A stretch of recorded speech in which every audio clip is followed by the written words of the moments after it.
هنكمل مع بعض حديثنا عن الورك اوردر. زي ما قلنا ان فيه اختلاف بين ان انا اكتب رقم الورك اوردر فوق هنا find work order وان انا اكتبه تحت هنا في الخانة بتاعت السيرش بتاعت ارقام الورك اوردر. الفرق بسيط جدا ولكنه استخدامه عظيم من خلال قاعدة البيانات. ان هنا لازم اكتب يونيك ورك اوردر واحد، رقم واحد فقط، انما هنا ممكن اكتب اكتر من رقم ورك اوردر يفصل بينهم فاصلة اللي هي الكوما. فمثلا لو قلت 104 مش موجود فيه ورك اوردر رقم 104. طيب ندوس انتر كده من غير ما نكتب اي حاجة ونشوف الورك اوردرز اللي هتطلع الليستة بتاعتنا. في 1000 مفيش 1004 للأسف اللي احنا اخترناها. فممكن هنا لو كتبنا في الخانة اللي فوق 1003 دوسنا انتر هجيب لنا الورك اوردر 1003 التفاصيل بتاعته كلها موجودة تحت هنا. هنشرح التفاصيل ديت بعد فترة. لو رجعنا تاني للليست فيو هتلاقي عملك ايكوال و1003 هنا في الخانة دي. طيب لو عملنا تحت هنا كتبنا 1001 وكوما اللي هي فاصلة 1002 وكوما 1003 ودوسنا انتر هجيب لنا كل الورك اوردر اللي فيها الارقام اللي احنا كتبناها دي بما فيهم 1001 و1002 و1003. بس كمان هيجيب لنا 1001-10 و1001-100 و1001-20 لانه بيحتوي على الجزء من الرقم وبيحتوي على جزء من الرقم اللي انا كتبته ده كجزء منه. طب عشان اطلع الثلاثة ورك اوردر دول بنفسهم بالظبط اعمل ايه؟ اجي قبل كل رقم واحط ايكوال، احط علامة يساوي قبل كل رقم منهم، احط علامة يساوي وادوس انتر. جاب لنا فعلا الثلاثة ورك اوردر بس اللي احنا حددناهم. ممكن ان انا اتابعهم، ابعتهم لزميل لي عشان يتابعهم، اعمل فيهم اي اجراء. الاجراءات اللي بتتم على الورك اوردر موجودة عندنا في الكومن اكشن. كانت في النسخ القديمة موجودة في بوكس هنا اسمه سيلكت اكشن وموجود عندنا فوق. هما حطوها في الجنب في النسخة الجديدة على الشمال.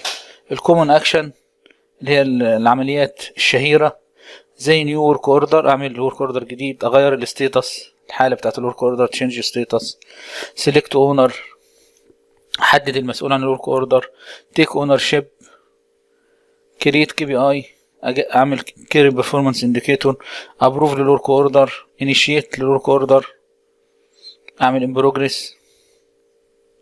وفي مور اكشن تحت assign to new parent اللي انا احط الورك اوردر ده لنيو بيرنت، او create work package، او reschedule using assignment، او attachment library folders، او run report، او كوجونز analytics كعمليات تحليلية.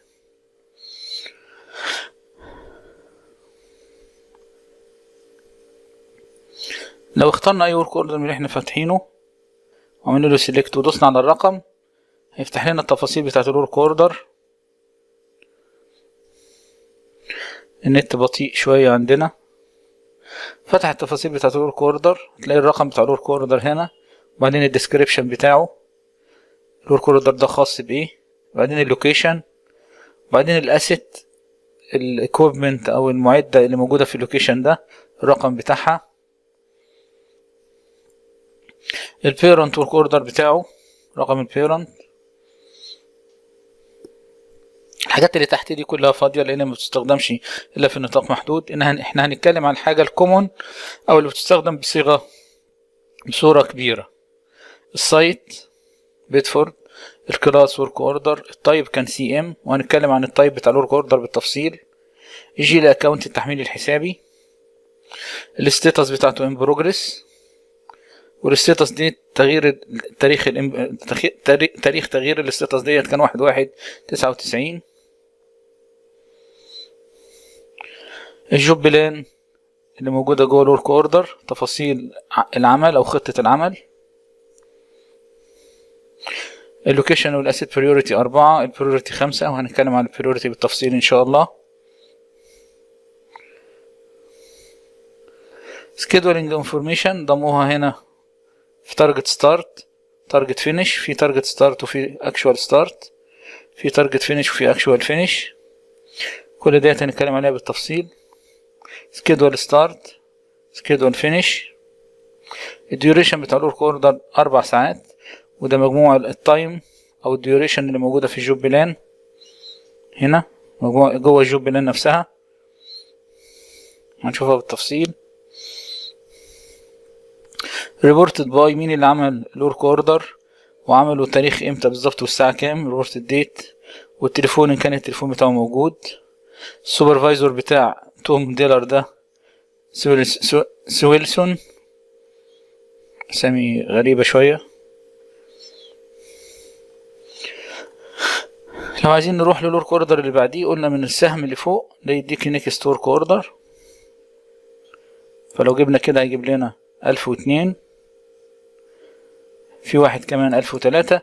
بعد ما يجيب 1003 هتحس انها بقت ايه، مبهمة باهتة كده، دم، دليل على ان مفيش حاجة بعد 1003 في الليستة اللي احنا فاتحينها، بس في قبليه 1002 و1001. لو عملنا من هنا كده هيجيب لنا 1002، وبعد كده 1001.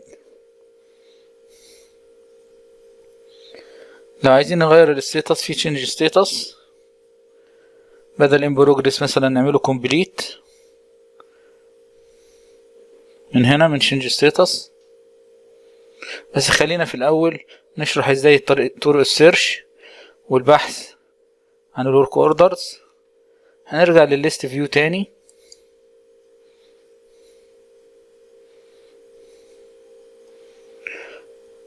في شوية اجراءات ممكن نعملها واحنا فاتحين اي لستة، زي مثلا ان انا ممكن ارتبهم ترتيب تصاعدي او تنازلي كده، ترتيب تنازلي، وكده ترتيب لا سوري، اللي فات ترتيب تنازلي من الصغير للكبير، وكده ترتيب تصاعدي من الرقم الكبير للرقم الصغير. كده ارتبهم لي 1003 1002 1001. لو عايز ارجعهم تاني ارجعهم ايه من هنا. الديسكريبشن برضو ممكن ارتبه بترتب حسب الترتيب الابجدي.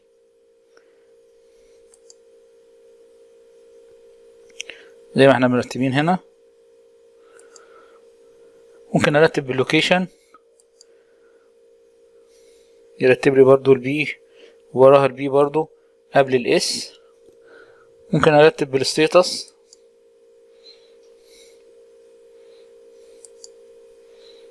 كده، وممكن بالتاريخ، وده افضل استخدام لطريقة السورتنج او الفرز او الترتيب. اللي انا عايز الحاجة مثلا الاحدث، فنعمل كده، جاب لنا 2019 وهنا 2016، الاحدث 2019. طبعا زي ما احنا شايفين الشاشة بتاعت السيرش، نتيجة البحث بيطلع فيها الورك اوردر نمبر والديسكريبشن واللوكيشن والاسيت والستيتس والسكيدول ستارت والبريوريتي، وهنتكلم عن البريوريتي بالتفصيل. is dynamic yes or no dynamic job plan applied site، في الاخر هنا السايت. لو عايزين نحول، لو لستة كبيرة شوية، يعني نكبر الليستة دي شوية، يساوي 1005 وكوما يساوي 1006، ندوس انتر، فعلا جاب لنا اهوت ايه، لستة الارقام 1 2 3 4 5، وبيجيب لك هنرتبهم، يعني مجرد هيجيب لك هنا ان الشاشة فيها من 1 ل5 اوف 5. يعني لو الشاشة لو ورك اوردرز عددها كبير هيجيب لك في كل شاشة 20 اوف، ويجيب لك الرقم التوتال بتاعهم هنا. الغرض من هنا من اللي انا جبت ورك اوردرز عددها كبير شويه عشان تبان، اللي احنا هنعمل لها داونلود على شيت اكسل. هيقول لك عايز تسيف الفايل اللي بيديله رقم عشوائي، هنقول له سيف وبعدين اوبن. فتح لنا شيت الاكسل اهو. لو فتحنا شيت الاكسل ده دبل كليك هيفتح برنامج الاكسل ويجيب لنا الداتا اللي احنا طلعينها على الريزلت، طلعها لنا في شيت اكسل. ممكن اللي انا ابعتها لاي حد تاني او اعمل عليها اي عملية، الون الحاجات اللي خلصت او اعمل سورتنج او فلترنج زي ما انا عايز.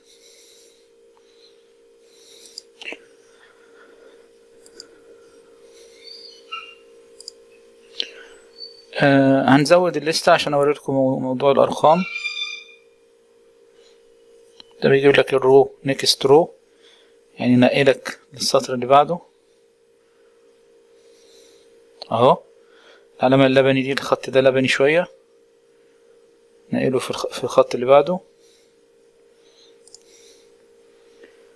فلو شلنا الارقام دي كلها يبقى كده احنا هنجيب كل الورك اوردرز اللي مفتوحة حاليا او الموجودة في الداتابيز، مش مدخلين اي سيرش. هندوس انتر، جاب لنا كل الورك اوردرز، عددهم 68,236، وبيعرض لنا في كل صفحة 20. لو عايزين الأعداد اللي بعد 20 يعني من 21 لحد 40، من 21 لحد 40 في الصفحة اللي بعديها، وهكذا من 41 لحد 60 وهكذا. لو عايز تخفي الفلتر دوت ممكن تخفيه من هنا، كده خفيت الفلتر اللي انت بتبحث بيه. لو عايز تظهر الفلتر تاني، الخانات بتاعت الفلتر بتظهرها.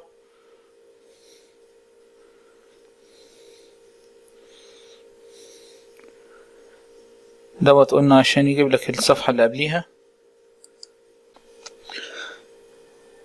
نرجع للصفحة اللي قبليها، الصفحة الأولانية، هتلاقي السهم هنا بقى دم، والسهم اللي هنا دوت بتاع نيكست بيج هو اللي بقى أزرق.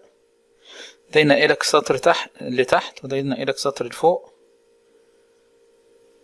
ده يعمل لك ريلود if انت غيرت طريقة السيرش. ده يشيل فلتر فيلد، فلتر تيبل، ده يفتح لك فلتر تيبل.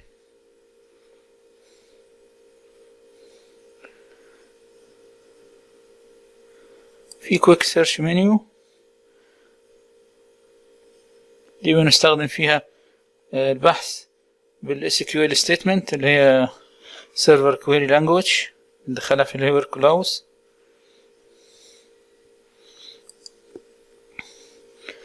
لو عايز تضيف اي ورك اوردر من دولت للبوك مارك بتاعك، بتدوس على العلامه دي ات بوك مارك. البوك مارك دي زي مفكره او نوتة بتحط فيها الورك اوردرز المهمه بالنسبه لك. ادفانسد سيرش، لو فتحت الادفانسد سيرش هيفتح لك في كل الفيلدز اللي ممكن تدور بيها في الورك اوردرز، جميع الخانات اللي ممكن تدور بيها. لو عايز تدور برقم، تدور بالديسكريبشن، رقم البيرنت، اللوكيشن، الستيتس، اي حاجه ممكن تدور بيها. شاشه كامله تبحث بيها من خلال الماكسيمو على ورك اوردر انت عايزه، مين اللي عمله، ريبورتد باي لو انت متاكد ان زميلك عمله، وهكذا. هندور بالتفصيل وهنعمل شويه اختيارات وبحث بالورك اوردر ادفانسد سيرش بعد قليل ان شاء الله.